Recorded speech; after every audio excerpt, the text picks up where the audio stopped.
Naaresto ang dalawang individual sa isinagawang operasyon laban sa iligal na sigarilyo sa Quezon, Palawan. Patrolwoman Desiree Padilla sa balita. Dalawang individual ang naaresto ng mga otoridad sa kinasang matagumpay na operasyon laban sa iligal na sigarilyo sa Barangay Alfonso 13, bayan ng Quezon, Palawan noong ika-23 ng Agosto taong kasalukuyan.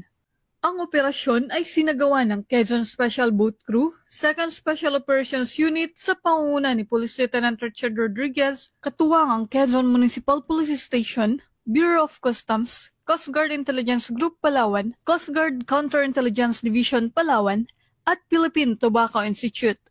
Kinasang search warrant sa may-ari ng tindahan na kung saan nadakip ang mga suspect na sina alias Omar at Payman sa nasabing operasyon. Sinampa na laban sa kanila ang kasong paglabag sa Republic Act No. 10643 o The Graphic Health Warnings Law matapos na makumpiska ang mga sigarilyong walang kaukulang babalang pangkalusugan. Naisailalim ang reklamo sa in-case proceedings noong ika-24 ng Agosto taong kasalukuyan.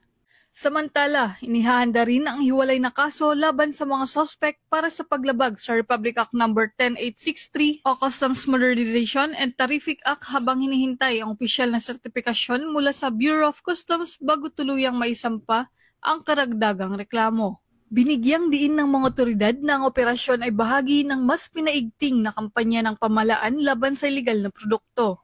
Patunay ito ng mahigpit na pagtutulungan ng iba't ibang ahensya upang matiyak na ang mga sigarilyo at iba pang kalakal ay dumaan sa tamang proseso at hindi makapinsala sa kalusugan at kapakanan ng publiko. Mula dito sa Home of the Police Eco Warriors, Calapan City, Oriental Mindoro, ako ang iyong PNN correspondent, Patrolwoman Desiree Padilla, alagad ng batas, tagataguyod ng Balitang Pulis.